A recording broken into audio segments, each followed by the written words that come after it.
మీ అత్తయ్య శారద అదే ఊటీ వెళ్ళింది కదా! ఊటీ అని అప్పుడు అంటే, "ఏం చేశావు మా అత్తయ్యని చెప్పు" అని భూమి నిలదీస్తూ ఉంటుంది. పాపం మంచి ఆవిడ నేనేం చేస్తాను చెప్పు అని అప్పుడు ఆ విషయం చెప్పకుండానే వెళ్ళిపోతుంది.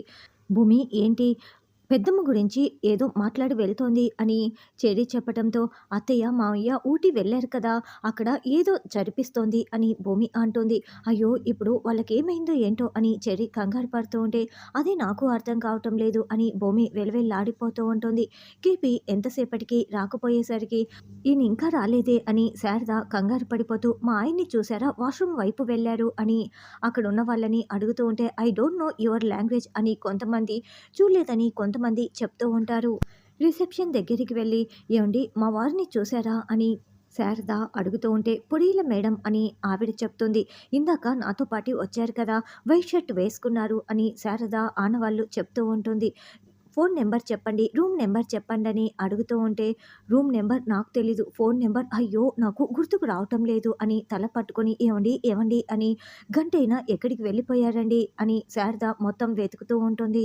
"ఏవండీ, ఏవండీ" అని శారద "ఎక్కడున్నారండి" అని మొత్తం వెతుకుతూ ఉంటే ఒక అతను చూసేసి, "మేడం మీరు తెలుగువారా? ఏమైంది చెప్పండి, నేను తెలుగువాడినే" అని అడగటంతో, "మా వారు కనిపించట్లేదు. వాష్‌రూమ్‌కని వెళ్లారు" అని శారద చెప్తుంది.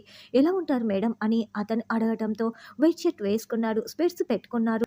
ఇంకా రాలేదు వాష్‌రూమ్‌కని వెళ్ళి" అని శారద చెప్పటంతో, "మేడం అతన్ని నేను వాష్‌రూమ్ దగ్గర చూశాను మేడం. అక్కడే ఉండిన్నాడు" అని అతను చెప్తాడు. "అవునా?" అంటూ "థాంక్ యూ సో మచ్" అంటూ శారద వాష్‌రూమ్ దగ్గరికి వచ్చేసి, "ఏవండీ, ఏవండీ ఉన్నారా లోపల? రండి బయటికి. ఎంతసేపయినా రాలేదేంటి?" అని వాష్‌రూమ్ దగ్గర నుంచి ఇక హోటల్ బయటికి వచ్చేసి అక్కడున్న వాళ్ళనందరినీ అడుగుతూ ఉంటుంది. అప్పుడే ఒకతను కార్‌ని ఆపుకొని అక్కడే నిలబడి ఉంటారు. "మేడం మీరు మీ వారి కోసం వెతుకుతున్నారా?" అని అతను అడగటంతో, "అవును. వాష్‌రూమ్‌కని వెళ్ళి కనిపించలేదు. తెల్ల షర్ట్ వేసుకున్నారు. కళ్ళజోడు పెట్టుకున్నారు" అని శారద చెప్తూ ఉంటే, "అతన్ని నేను చూశాను మేడం. అతను ఇందాకే అటుగా వెళ్లారు మేడం. రండి నేను తీసుకువెళ్తానని" చెప్తూ ఉంటారు. అయితే "నేను వెళ్లి చూస్తాను" అని శారద వెళ్తుంటే, "అయ్యో! అది నడిస్తే వెళ్ళలేరు మేడం. నేను తీసుకువెళ్తాను కదా! నాకు తెలుసు ఆయన ఎక్కడికి వెళ్లారో" అని అతను శారదని కారు ఎక్కించుకొని తీసుకువెళ్ళిపోతాడు. ఇదంతా కూడా ఇందాక శారదకి హెల్ప్ చేసిన అతను చూస్తూ ఉంటాడు. అయ్యో! మామయ్య ఫోను స్విచ్ ఆఫ్ వస్తోంది. ఇందాక హోటల్ నేము, రూమ్ నంబర్ చెప్పారు. నేను రిసెప్షన్‌కి కాల్ చేస్తాను అని భూమి వెంటనే రిసెప్షన్‌కి కాల్ చేస్తుంది. "మా మామయ్య కృష్ణప్రసాద్ గారు, శారద గారు 208లో దిగారు. ముందు వాళ్ళకి ఒకసారి ఫోన్ ఇస్తారా?" అని భూమి అడగటంతో, "మీ మామయ్య గారు వాష్‌రూమ్‌కని వెళ్ళి కనిపించలేదు. ఆయన్ని వెతుక్కుంటూ శారద గారు కూడా ఎక్కడికో వెళ్ళిపోయారు. వాళ్ళిద్దరూ రూమ్‌లో లేరు" అని ఆవిడ చెప్తుంది. "ఏంటి ఎక్కడికో వెళ్ళిపోయారా? ఎక్కడికి వెళ్ళి ఉంటారు?" అని భూమి కంగారు పడుతూ ఉంటే, అప్పుడే శారదకి హెల్ప్ చేసిన అతను, "ఒకసారి నాకు ఫోన్ ఇవ్వండి" అంటూ ఫోన్‌లో మాట్లాడుతూ ఉంటారు. "చూడండి కృష్ణప్రసాద్ గారు వాష్‌రూమ్‌కని వెళ్ళి మళ్ళీ తిరిగి రావటం నేను చూడలేదు. ఇదే విషయం నేను మీ అత్తయ్య గారికి చెప్పాను. ఆవిడ వెతుక్కుంటూ ఇందాకే ఏదో ఒక వెహికల్‌లో ఎక్కడికో వెళ్ళిపోయారు" అని అతను చెప్పటంతో, "అవునా? ఎక్కడికో వెళ్ళిపోయారా? థాంక్ యూ సో మచ్" అంటూ భూమి వెంటనే శారద మొబైల్‌కి కాల్ చేస్తుంది. "అత్తయ్య నువ్వు ఎక్కడున్నావు అత్తయ్య" అని భూమి అడగటంతో, "మీ మామయ్య గారు వాష్‌రూమ్‌కని వెళ్ళి కనిపించలేదమ్మా భూమి. మీ మామయ్య గారిని ఎవరో ఒక అబ్బాయి చూసారంట. ఆ అబ్బాయి కారులోనే నేను వెళ్తున్నాను" అని శారద చెప్పటంతో, "అవునా? అతను ఎవరన్నది మీకు తెలీదా? సరే అతనికి ఒకసారి మీరు ఫోన్ ఇవ్వండి అత్తయ్య" అని భూమి చెప్పటంతో, "ఇదిగో బాబు ఒకసారి మా కోడలు భూమితో మాట్లాడు" అని శారద అతని చేతికి ఫోన్ ఇస్తుంది. డ్రైవింగ్ చేస్తున్న అతను ఫోన్ తీసుకొని శారద వైపు అదోలా చూస్తూ ఇక ఫోన్‌ని బయట పడేస్తాడు. "అయ్యో బాబు ఏం చేస్తున్నావు?" అని శారద విలవిల్లాడిపోతూ ఉంటే, "హలో ఎవరు మీరు? మా అత్తయ్యని ఎక్కడికి తీసుకువెళ్తున్నారు?" అని భూమి ఇక ఫోన్ కాల్ కట్ అయిపోవటంతో, "చెర్రీ ఫోనేమో కట్ అయిపోయింది. అక్కడ ఏదో జరుగుతోంది. నేను అర్జెంట్‌గా ఊటీ వెళ్తున్నాను" అని భూమి చెప్తుంది. "ఈ సమయంలోనా? ఉండు భూమి నేను కూడా వస్తానని" చెర్రీ అంటాడు. "వద్దు చెర్రీ ఇక్కడ ఏం జరుగుతోందో తెలుసుకోవాలంటే నువ్వు ఇక్కడే ఉండాలి.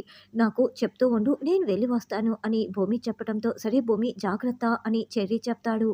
ఇక ఆ రౌడీ కాస్త శారదని కారులో ఒక దగ్గరికి తీసుకువెళ్ళగానే అక్కడ ఒక కార్‌ని ఆపుకొని ముగ్గురు రౌడీలు నిల్చొని ఉంటారు. అతను కారు దిగి వాళ్ళ దగ్గరికి వెళ్ళి, "తీసుకొచ్చానన్నా" అని చెప్పటంతో, "ఆ! అయితే మాకు కావాల్సింది తీసుకొచ్చావనమాట" అని వాళ్ళు అంటారు. "వయసు ఎక్కువే కానీ మీరు చెప్పిన పార్టీకి సరిపోతుంది. నాకు రావాల్సిన డబ్బులు వస్తే అంతే చాలన్నా అని అతను చెప్తాడు. ఇదంతా కారులో కూర్చొని వింటున్న శారద అయ్యో భగవంతుడా! వీళ్ళు మంచివాళ్ళు కాదు. వీళ్ళ నుంచి తప్పించుకొని పారిపోవాలి అని అనుకుంటూ ఉంటుంది. సరే దాన్ని తీసుకురా అని ఆ రౌడీ అడగటంతో ఏయ్ రావే అంటూ ఆ రౌడీ శారద చేయి పట్టి లాగుతూ ఉంటాడు.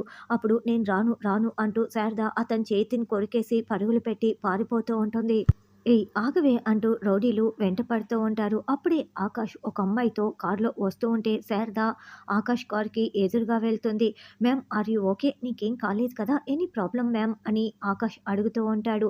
ఏయ్ హీరో ఏంట్రా నువ్వు మర్యాదగా ఇక్కడి నుంచి తప్పుకో అని రౌడీలు వార్నింగ్ ఇస్తూ ఉంటారు. చూడండి ఆడవాళ్ళకి ఇవ్వాల్సిన మర్యాద మీరు ఇస్తూ ఉంటే నేను చూస్తూ ఊరుకుంటాను. కానీ మీరు మర్యాద ఇవ్వకపోతే నేనెలా చూస్తూ ఊరుకుంటాను? అని ఆకాష్ వార్నింగ్ ఇస్తుంటే రేయ్ వెళ్ళిపోతావా లేదా అని రౌడీలు వార్నింగ్ ఇస్తూ ఉంటారు. చూడండి నేనే మీకు మర్యాదగా చెప్తున్నాను. మర్యాదగా ఇక్కడి నుంచి వెళ్ళిపోండి వెళ్ళిపోండి అని ఆకాష్ చెప్తుంటే ఇక రౌడీలు విరుచుకుపడిపోతారు. శారద చాలా షాకింగ్గా ఆకాష్ని చూస్తూ గగన్ గగన్ అని ఆనంద బాష్పాల్ని కారుస్తూ ఉంటాడు. ఆకాష్ అలా రౌడీలని చితక్కొడుతూ ఫైట్ ఎరగదీస్తూ ఉంటాడు. శారద చాలా సంతోషంగా చూస్తూ ఉంటుంది. ఆకాష్ దెబ్బలకి తట్టుకోలేక ఆ రౌడీలందరూ పారిపోతారు. పరుగులు పెట్టి వెళ్ళిపోగానే ఇక ఆకాష్ శారద వైపు తిరగగానే శారద చాలా సంతోషంగా గగన్ గగన్ నా గగన్వి నువ్వే నా గగన్వి నువ్వేనంటూ గగన్ చెంపలు పట్టుకొని మీది మీదికి వస్తూ ఉంటే అమ్మ అమ్మ మీరు ఎవరనుకుంటున్నారో అని ఆకాష్ మాట్లాడుతూ ఉంటాడు. లేదు నాన్న నువ్వు నా గగన్వి నేనెందుకు గుర్తుపట్టలేని చెప్పు. ఈ లోకంలో అందరూ అబద్ధం చెప్పచ్చు. అందరూ మోసం చేయొచ్చు. కానీ కన్న తల్లి గుండె మాత్రం కన్న కొడుకుని ఖచ్చితంగా గుర్తుపట్టే తీరుతుంది. నువ్వు నా గగన్‌వే. నేను నిన్ను గుర్తుపట్టలేనా చెప్పు? అందరూ నువ్వు చచ్చిపోయావని చెప్పారు. నీ కర్మకాండలు కూడా చేయమన్నారు. కానీ నేను నమ్మలేదు. నువ్వు బ్రతికే ఉన్నావని నేను కర్మకాండలు చేయనని చెప్పాను. ఎందుకంటే నువ్వు బ్రతికే ఉన్నావు కాబట్టి ఇప్పుడు నేను చెప్పిందే నిజమైంది అని శారద ఏడుస్తూ గగన్ని మొద్దులాడుతూ ఇక అలా మాట్లాడుతూ ఉంటే అమ్మ అది కాదు అని ఆకాష్ మాట్లాడుతూ ఉంటారు. అందరూ నన్ను పిచ్చిదాన్నన్నారు. ఎందుకంటే నువ్వు బ్రతికే ఉన్నావంటే నా మాట ఎవ్వరూ నమ్మలేదు. నా మాటే నిజమైంది. నువ్వు నా కళ్ళ ముందుకు వచ్చావు అని శారద ఏడుస్తూ మాట్లాడుతూ ఉంటుంది. అమ్మ అమ్మ ఒక్క నిమిషం యాక్చువల్లీ మీరు పొరపాటు పడుతున్నారు అని ఆకాష్ మాట్లాడుతున్నా కూడా లేదు నా కొడుకు చనిపోయాడని చెప్తే నేను చాలా ఏడ్చాను. నేను నీకోసం ఎదురు చూశాను. అసలు రాత్రులు నిద్రపోయేదాన్ని కాదు. కానీ నువ్వు బ్రతికే ఉన్నావని నాకు తెలుసు. అందుకే నేను ఎన్ని రోజులు ప్రాణాలతో ఉన్నాను. అందుకే ఇప్పుడు నువ్వు నా కంట పడ్డావు అని శారద ఏడుస్తూ ఉంటే ప్రియా ఈవిడికి చెప్పు అని ఆకాష్ చెప్తూ ఉంటాడు. అమ్మ తన పేరు గగన్ కాదు. తన పేరు ఆకాష్ వర్మ అమ్మ. మీరు పొరపాటు పడుతున్నారు అని ప్రియ చెప్తూ ఉంటే లేదమ్మా వీడు నా కొడుకు పేరు గగన్. నా కొడుకుని నేను గుర్తుపట్టలేనా అని శారద చెప్తూ ఏడుస్తూ ఉంటుంది. అమ్మ యాక్చువల్లీ మీరు పొరపాటు పడుతున్నారు. నా పేరు ఆకాష్ వర్మ. నాకు అమ్మ నాన్న ఎవరూ లేరు. నేను ఒంటరి వాణ్ణి అని ఆకాష్ చెప్తాడు. రే గగన్ అలా మాట్లాడకు నాన్న. నీ పేరు మారిపోయిందంటే నమ్ముతాను. నీ ఊరు మారిపోయిందంటే నమ్ముతాను. కానీ నీ జీవితం మారిపోయిందంటే నమ్ముతాను. కానీ నువ్వు నా కొడుకువి కాదంటే ఎలారా నేను జీర్ణించుకోలేను. లేదు నువ్వు నా కొడుకువే అని శారద చెప్తుంటే అమ్మ మీరు యాక్చువల్లీ ఏదో కన్‌ఫ్యూజన్‌లో ఉండి ఇలా మాట్లాడుతున్నారు అని ఆకాష్ అంటాడు. నాన్న ఆకాష్ అలా మాట్లాడకు. కావాలంటే నువ్వు నాతో ఒక్కసారి రా. అక్కడ మీ నాన్న, భూమి అందరూ కూడా ఎదురు చూస్తున్నారు. అప్పటికి కూడా నువ్వు కాదు అంటే అప్పుడు నేను నీతో మాట్లాడతాను. నువ్వు నా కొడుకువే అని శారద ఆకాష్‌ని పట్టుకొని మాట్లాడుతూ ఉంటే ఓకే. ఓకే. మీరు యాక్చువల్లీ ఎక్కడి నుంచి వచ్చారు అని ఆకాష్ అడగటంతో మీ నాన్న, నేను ఒక హోటల్‌లో దిగాము. అక్కడ మీ నాన్న కనపడలేదు. తర్వాత ఎవరో నన్ను తీసుకువచ్చారు. ఏం జరుగుతోందో అర్థం కావటం లేదు అని శారద అంటే ప్రియా ముందు వీడిని తీసుకెళ్ళి అక్కడ డ్రాప్ చేసిరా. అమ్మ మీరు తనతో వెళ్ళండి అని ఆకాష్ చెప్తుంటే వీడు నా కొడుకు. నేను రాను గగన్ నువ్వు నా కొడుకువి అని శారద ఏడుస్తూ ఉంటే అమ్మ మీరు రండమ్మా అంటూ ప్రియా శారదని కారు దగ్గరికి లాక్కు వెళ్ళిపోతుంది. తర్వాత భూమి ఇక ఆ రిసెప్షన్ దగ్గరికి వచ్చి కేపీ గారు, శారద గారు ఇక్కడికి వచ్చారు కదా అని అడగటంతో వచ్చారు మేడం అని జరిగిన విషయం ఆ రిసెప్షనిస్ట్ చెప్తారు. పోలీస్ స్టేషన్‌లో కంప్లెయింట్ ఇద్దామని భూమి వెళ్తుండే లోపలే శారద లోపలికి వస్తుంది. శారదని హగ్ చేసుకొని అత్తయ్య నీకేమీ కాలేదు కదా, పదండి అత్తయ్య మామయ్య కనిపించట్లేదని పోలీస్ స్టేషన్లో కంప్లైంట్ ఇద్దామని భూమి చెప్తూ ఉంటే, అమ్మ భూమి నేను గగన్ని చూశాను అని శారద అంటుంది.